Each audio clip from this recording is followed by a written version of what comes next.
5000 साल पहले श्रीमद् भागवत गीता में स्वयं भगवान श्री कृष्ण ने इंसान की बर्बादी के 3 ही कारण बताए थे। और आज जितने भी गुनहगार क्रिमिनल्स आपको जेल में मिलेंगे वो सभी के सभी इन्हीं 3 कारणों की वजह से जेल में बंद मिलेंगे। इस वीडियो में कुछ बेहद ही रोचक कहानियां हैं जो इन तीनों कारणों को विस्तार से समझाएंगी। इसके बाद आप खुद पे एक नजर डाल लीजिएगा, कहीं आप में भी तो नहीं है ये 3 विकार। अगर हैं तो सावधान। श्री कृष्ण ने खुद बताया कि बर्बादी आपका इंतजार कर रही है, तो बने रहिए इस वीडियो के अंत तक श्री कृष्ण द्वारा दिए गए इस ज्ञान को जानने के लिए। तो पहले आते हैं कहानी पर। प्राचीन काल में एक शाही परिवार में एक लड़के का जन्म हुआ। कम उम्र में ही शाही ठाट बाट से दूर उसे गुरुकुल में भेज दिया गया। गुरुकुल में वह विद्यार्थी सबसे होनहार था। उसने वेदों और शास्त्रों का अध्ययन किया। गुरुकुल में उसकी शिक्षा समाप्त भी नहीं हुई थी कि उसके माता पिता और भाई बहन सभी प्राकृतिक आपदा में मारे गए। ना तो राजसी ठाट बाट रहा और ना ही माँ बाप। शिक्षा समाप्त करने के बाद इस विद्यार्थी ने प्रण लिया कि उसका सारा जीवन केवल लोगों की भलाई में ही गुजरेगा और उसने संन्यास ले लिया। अब इस सन्यासी ने इतनी सारी महत्वाकांक्षा त्याग दी और अब वो ध्यान लगाने के लिए सांसारिक चीजों को छोड़कर हिमालय के जंगलों में चला गया। वहां पर उसने लंबे समय तक तपस्या की और अपनी दिमागी शक्तियों को विकसित किया। वह सन्यासी जीवन में बहुत खुश था। लोग शिक्षा लेने के लिए उसके पास आते थे और ये सन्यासी लोगों की समस्या सुलझाने में लोगों की मदद करता था। धीरे धीरे इस सन्यासी की चर्चा पूरे नगर में होने लगी। सन्यासी बहुत ही मशहूर होने लगा और उस राज्य का राजा बहुत ही क्रूर व्यक्ति था और राजा ने सन्यासी से मिलने की ठान ली। इस पहली मुलाकात से ही राजा इस सन्यासी से इतना प्रभावित हुआ कि उसने अच्छाई की राह पर चलने की ठान ली। राजा मन ही मन सोचने लगा, अगर ये सन्यासी मुझे चंद मिनटों में ही इतना बदल सकता है तो अगर ये मेरे पास रहने लगे तो मेरी तो जिंदगी ही बदल जाएगी। इसकी सेवा से मेरा जीवन धन्य हो जाएगा। राजा ने सन्यासी से महल में चलने का आग्रह किया।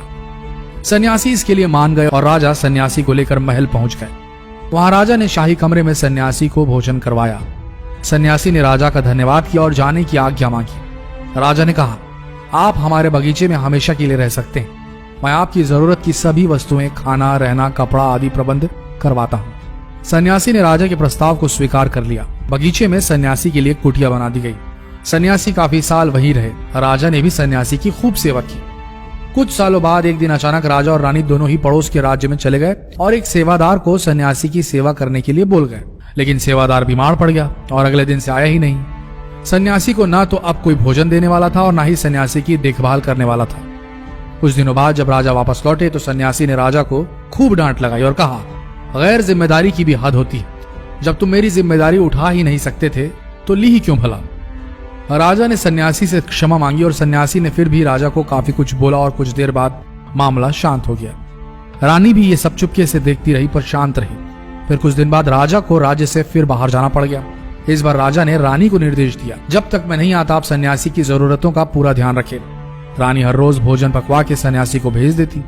एक दिन रानी नहाने के लिए गई और सन्यासी को भोजन देना भूल गई। सन्यासी ने बहुत इंतजार किया पर जब भोजन नहीं आया सन्यासी सोच में पड़ गया। सन्यासी ने सोचा वह खुद महल में जाकर दिखे। सन्यासी की नजर रानी पर पड़ी। उसने रानी के अद्भुत रूप को देखा, जिसको देखकर सन्यासी चकित रह गया। रानी की सुंदरता सन्यासी के मन में घर कर गई।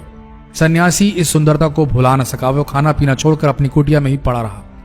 उसने अगले दिन कुछ भी नहीं खाया। सन्यासी बहुत कमजोर हो गया था। फिर कुछ समय बाद राजा वापस लौट आए। राजा को सन्यासी के हाल का पता लगा। राजा सीधा सन्यासी के पास पहुंच गए। राजा ने सन्यासी से कहा, आप बहुत कमजोर हो गए हैं और गहरी सोच में डूबे हैं। क्या मुझसे फिर कुछ भूल हो गई है?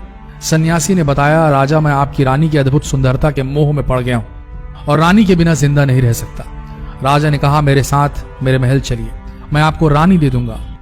फिर राजा सन्यासी को लेकर महल चले गया। रानी ने अपने सबसे सुंदर कपड़े और गहने पहने हुए थे। राजा रानी के पास पहुंचे और कहा, आपको सन्यासी की मदद करनी चाहिए। वो बहुत कमजोर पड़ गए हैं और मैं नहीं चाहता कि किसी ज्ञानी पुरुष की हत्या का पाप अपने सर लूं। राजा ने रानी से पूछा, क्या आप ये पाप अपने सिर लेना चाहते हैं? सन्यासी आपकी अद्भुत सुंदरता के दीवाने हो गए हैं। और रानी ने कहा, मैं समझ गई क्या करना है। और फिर राजा ने रानी को सन्यासी को सौंप दिया।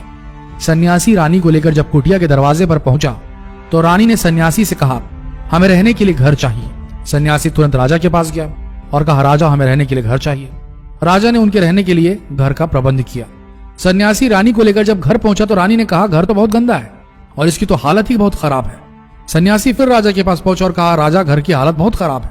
राजा के हुक्म से घर ठीक करा दिया गया। फिर रानी नहा धोकर बिस्तर पर बैठ गई और सन्यासी भी रानी के पास आ गया। रानी ने सन्यासी से कहा, क्या आपको पता नहीं कि आप कौन थे और आप क्या बन गए? आप एक महान सन्यासी थे जिसके लिए राजा भी सारी जरूरत की वस्तुएं स्वयं उपलब्ध कराता था, और आज आप वासना के कारण मेरे गुलाम हो गए। ये सुनकर सन्यासी को महसूस हुआ कि वो तो एक सन्यासी है जो अपनी सारी सुख सुविधाओं को छोड़कर शांति की तलाश में जंगलों में चले गए थे। सन्यासी जोर जोर से चिल्लाए और रानी से कहा, क्षमा कीजिए रानी, मैं उस दयालु राजा की रानी को अभी सौंप कर आता हूँ। रानी ने प्रश्न किया, महाराज, उस दिन जब आपको भोजन नहीं मिला आप बहुत क्रोधित हो गए थे। मैंने आपको यह रूप पहली बार देखा था, तभी से मैंने आपके व्यवहार में परिवर्तन महसूस किया। सन्यासी ने समझाया, जब मैं जंगल में था तब मुझे तो समय पे खाना पीना भी नहीं मिलता था, पर महल में आने के बाद मुझे सुविधाएं मिली और मैं इसके मोह में फंस गया। मुझे इसके प्रति लगाव उत्पन्न हो गया, फिर इसको पाने का लालच हुआ। जब मुझे ये नहीं मिले तो क्रोध उत्पन्न हुआ। सन्यासी ने बताया, सच ये है कि इच्छा पूरी नहीं हुई तो क्रोध उत्पन्न होता है। क्यों पूरी नहीं हुई? और अगर पूरी हो जाए तो लालच बढ़ जाता है और चाहिए। इस बात को एक बार फिर से सुनिए, इच्छा पूरी नहीं हुई तो क्रोध उत्पन्न होगा। क्यों पूरी नहीं हुई? और अगर पूरी हो जाए तो लालच बढ़ता है और चाहिए। सन्यासी ने बताया, और यही इच्छाओं की पूर्ति मुझे वासना के द्वार तक ले आई और मैं आपके प्रति आकर्षित हो गया। इसके बाद सन्यासी को समझ आ गया कि उनको जंगलों में वापस लौटना चाहिए और उन्होंने ऐसा ही किया। दोस्तों, श्रीमद् भगवद गीता के 16वें अध्याय के 21वें श्लोक में स्वयं भगवान श्री कृष्ण ने नरक के 3 द्वार बताए हैं, और ये 3 द्वार हैं काम, क्रोध और लोभ, यानी कि लालच। अब जरा सोच के देखिए, आज जितने भी क्राइम इस दुनिया में होते हैं उनके पीछे ये 3 वजह है या नहीं? जितना हो सके इस वीडियो को शेयर करें और लोगों को इन तीनों विकारों से बचाएं। अभी शेयर करें ये वीडियो फेसबुक पर, व्हाट्सएप पर, और जितना हो सके संदेश को भारत भर में फैलाएं। मिलते हैं अगले वीडियो में, तब तक के लिए अगर आपने अब तक हमारा ये पेज फॉलो नहीं किया है तो यही सही समय होगा, अभी फॉलो कीजिए। मिलते हैं अगले वीडियो में, धन्यवाद।